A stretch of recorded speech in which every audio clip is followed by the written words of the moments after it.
cadeaux, quel cadeau, parfois ça peut être un casse-tête, hein, chercher les cadeaux et tout ça. Mais le plus beau cadeau de Noël, c'est quoi? Le plus beau cadeau de Noël.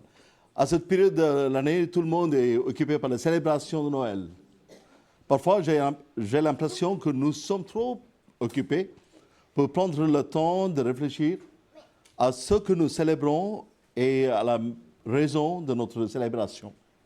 C'était un peu la même chose pour l'habitant de la Judée en Israël, hein, il y a 2000 ans. Lorsque Jésus-Christ est né à Bethléem, personne ne s'attendait à la naissance du Fils de Dieu à ce moment-là, surtout dans des conditions aussi inattendues. Nous venons d'assister à la crèche vivante mise en scène par nos enfants et nos jeunes qui ont tenté de nous faire revivre la véritable histoire de la naissance de Jésus. Bien que de nombreux mythes aient été ajoutés à l'histoire de Noël, après la naissance de Jésus-Christ, la naissance de Jésus est vraie et réelle. Nous croyons que cela est vrai parce que cela est raconté dans la Sainte Bible, qui est la parole de Dieu. La parole nous dit, dans l'évangile de Jean, au commencement était la parole, et la parole était avec Dieu, et la parole était Dieu. Elle était au commencement avec Dieu. Toutes choses ont été faites par elle, et la parole a été faite chair, et elle a habité parmi nous, pleine de grâce et de vérité. Et nous avons contemplé sa gloire, une gloire comme la gloire du Fils unique venu du Père. Donc, à l'époque de Jésus, ils ont contemplé la gloire de Dieu en Jésus-Christ. Les premières à recevoir cette grande nouvelle furent un groupe de bergers, nous avons vu tout à l'heure, qui gardaient leurs troupeaux pendant la nuit dans la campagne. Des gens simples qui vaquaient à leur occupation. Ils n'ont pas pensé à autre chose.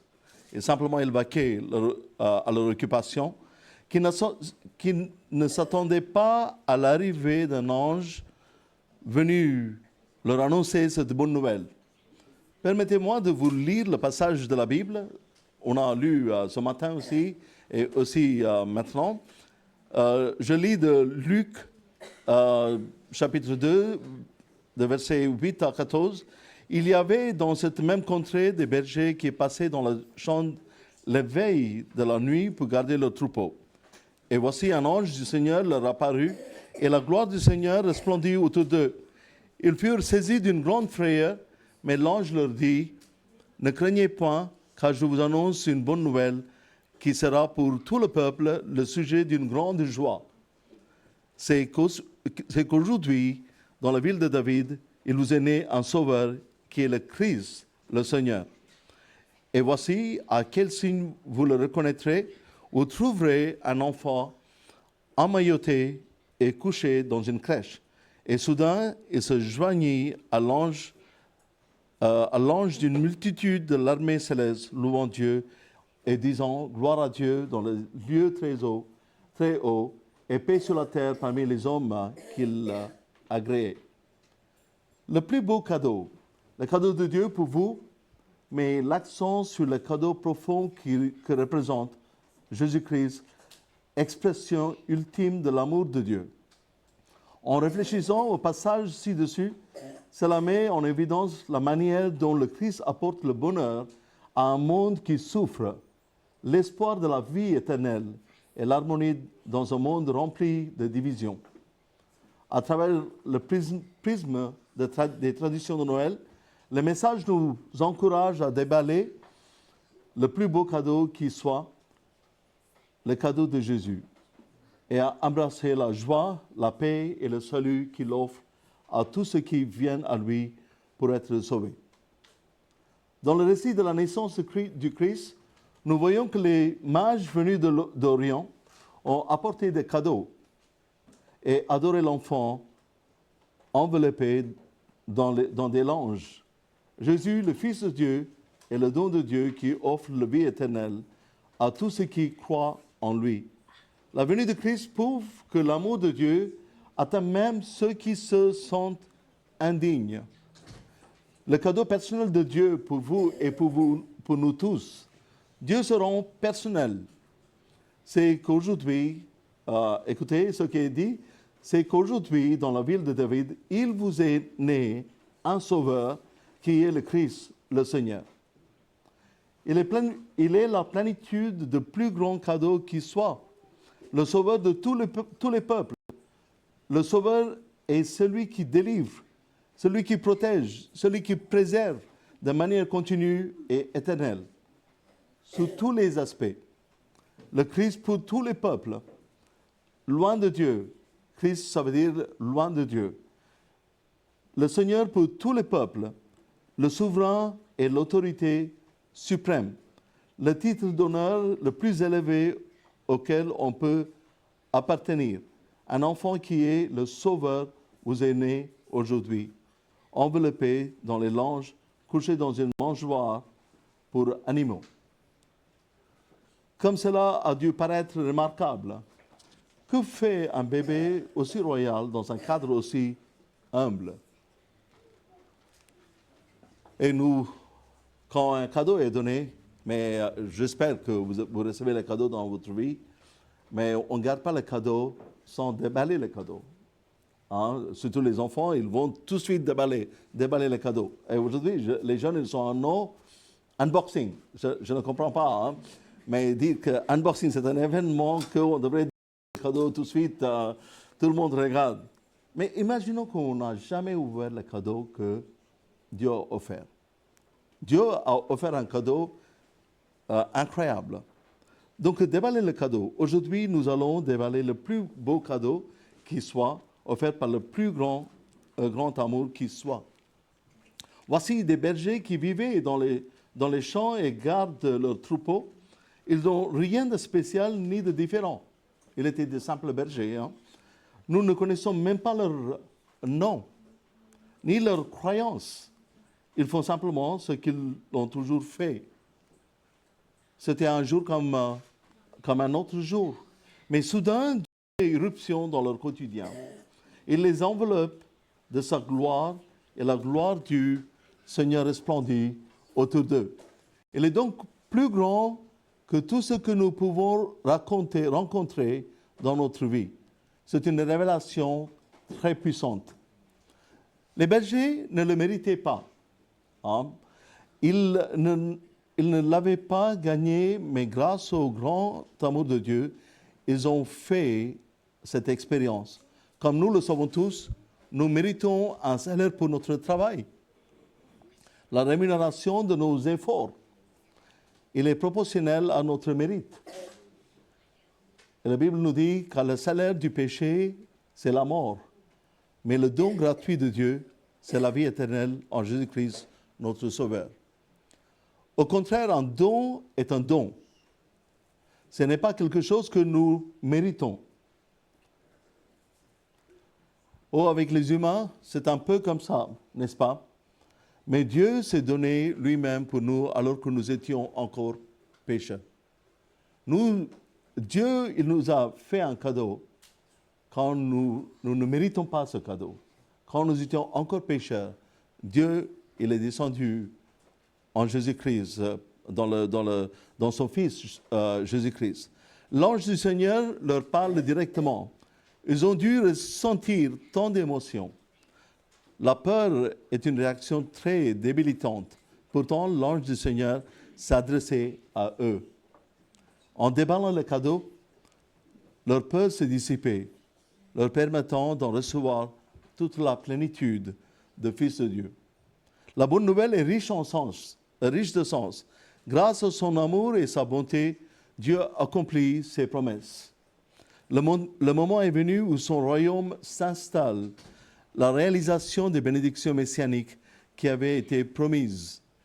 La promesse de guérison, de liberté, de délivrance, de grande joie, de réconfort, de paix, de beauté, de justice, d'honneur, de vérité et bien plus encore. Car tel est son royaume. Tout cela et bien plus encore est destiné à tous les peuples.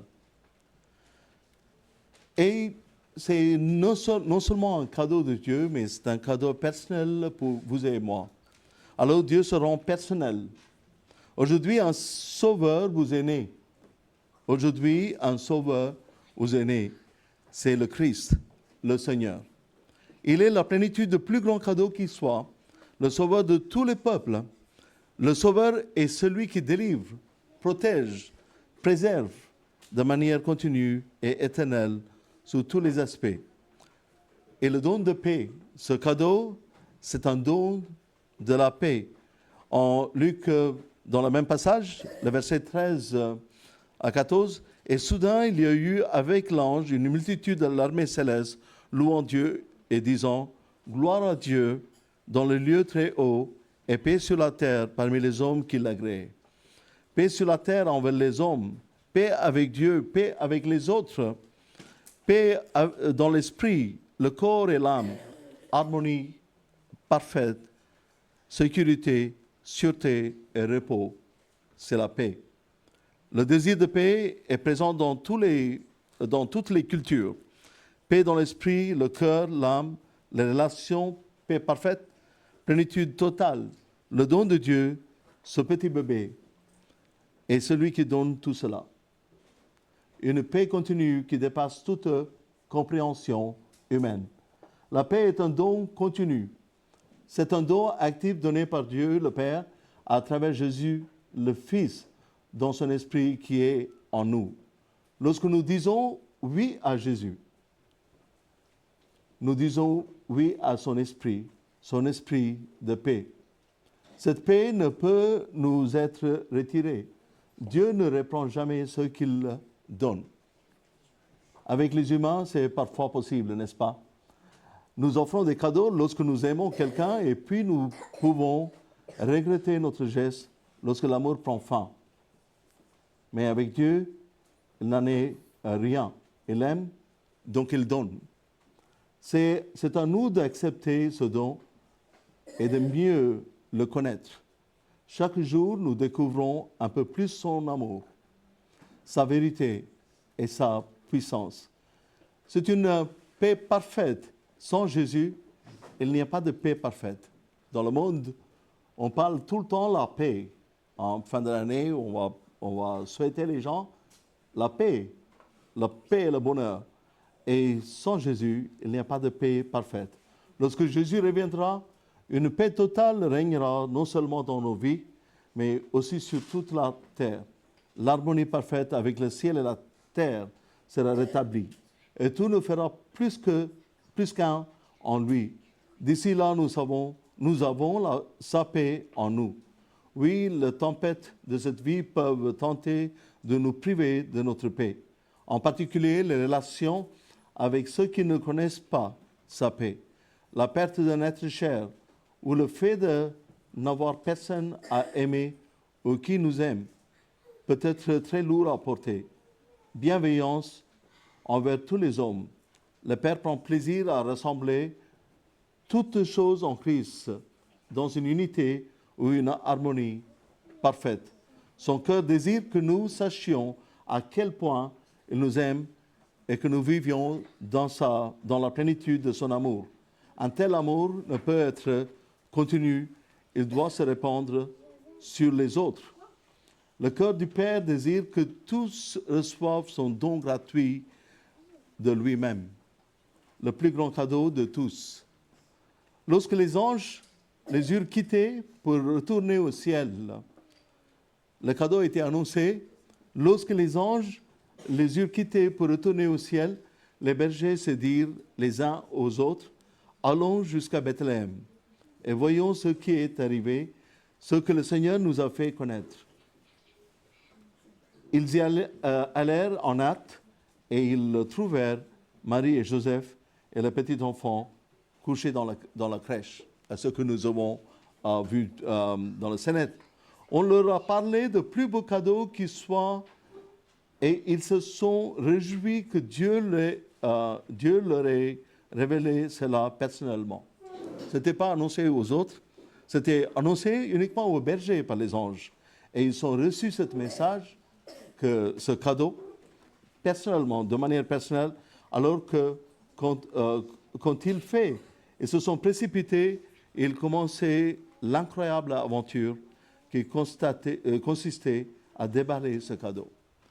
Et ils partent pour découvrir ce cadeau immédiatement. Ils partirent en hâte. Ils sont allés voir par eux-mêmes ce que Dieu leur avait annoncé.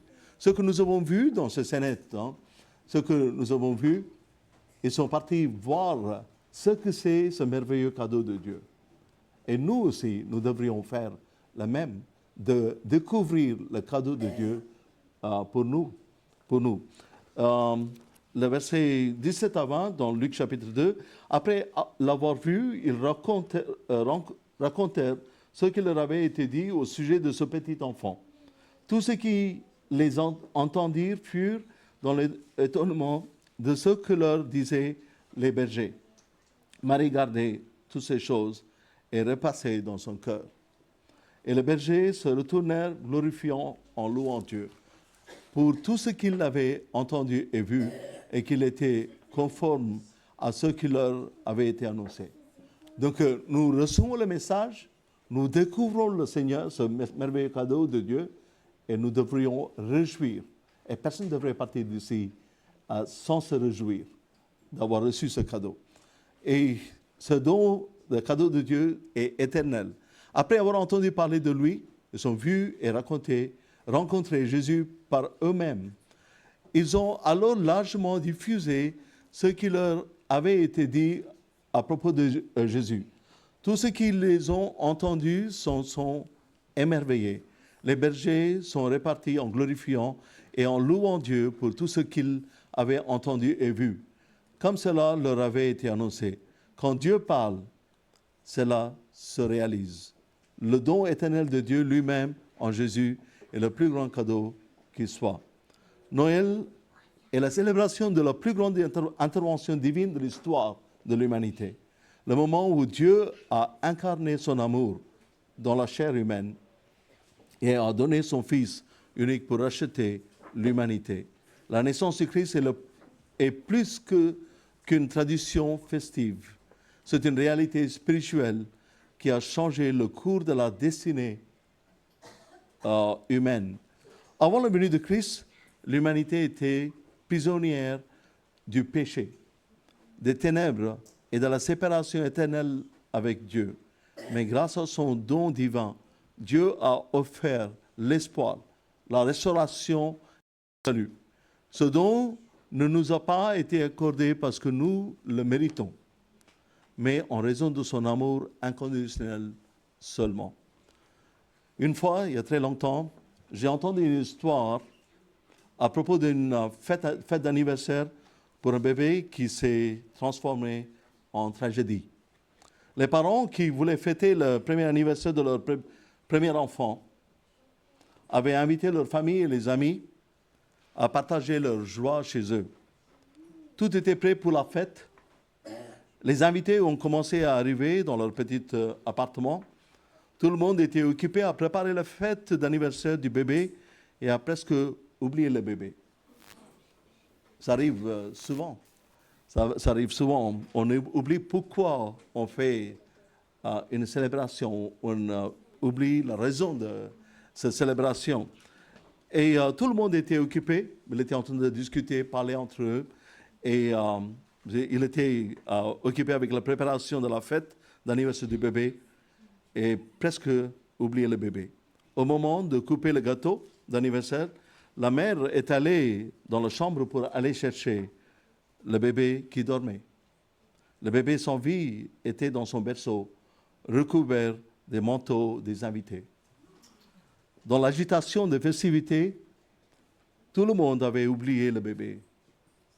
Et nous aujourd'hui, dans notre préparation de festivités, dans la célébration de Noël, est-ce que nous avons oublié l'enfant Jésus, le bébé qui est né pour nous sauver? Est-ce que le bébé Jésus, l'enfant, le Fils de Dieu, est oublié dans notre célébration? Avons-nous oublié la raison de notre célébration? Le Christ est la raison pour notre célébration. Il n'y a rien d'autre. Et Jésus-Christ est la raison de notre célébration. Lorsque nous réfléchissons à Noël, nous devons nous rappeler que la véritable essence de cette période n'est pas seulement la célébration, les décorations ou les cadeaux. C'est Jésus, le don qui a apporté la lumière au monde, la joie aux brisés, au cœur brisé et le salut aux perdus. Jésus est le cadeau de l'amour de Dieu.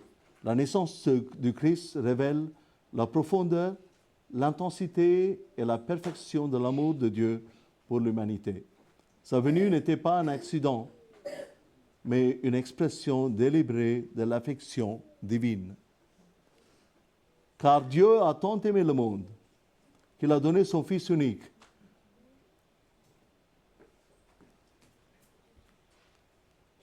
Je relis. Car Dieu a tant aimé le monde qu'il a donné son Fils unique, afin que quiconque croit en lui ne périsse point, mais qu'il ait la vie éternelle. Dieu, en effet, n'a pas envoyé son Fils dans le monde pour qu'il juge le monde, mais pour que le monde soit sauvé par lui. L'amour qui donne sans condition. Dieu n'a pas attendu que l'homme soit parfait pour donner son Fils. Son amour l'a poussé à donner le meilleur de lui-même, son Fils unique, pour mourir sur la croix pour nous, les pécheurs. L'amour qui cherche à sauver les perdus. Car le Fils de l'homme est venu chercher et sauver ceux qui étaient perdus. Le but de ce don n'était pas la condamnation, mais le salut pour tous ceux qui croient en lui. L'amour qui nous met en relation avec Dieu. L'amour qui nous met en paix avec Dieu. Jésus comble le fossé entre un Dieu saint et l'humanité péchereuse. Ce matin, nous avons vu qu'un Dieu saint ne peut pas rencontrer avec le pécheur, l'homme pécheur. Ce n'était pas possible. Mais Dieu, il a fait un pont entre... Jésus-Christ, il a fait un pont entre un Dieu saint et l'homme pécheur. L'amour qui nous met en relation avec Dieu.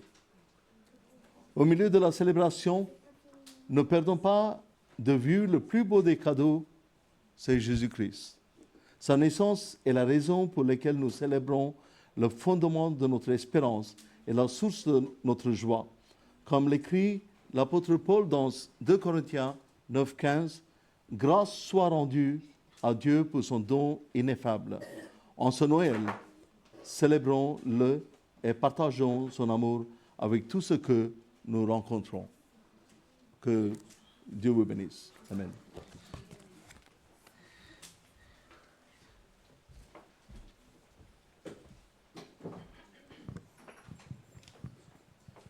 Nous allons encore chanter un cantique.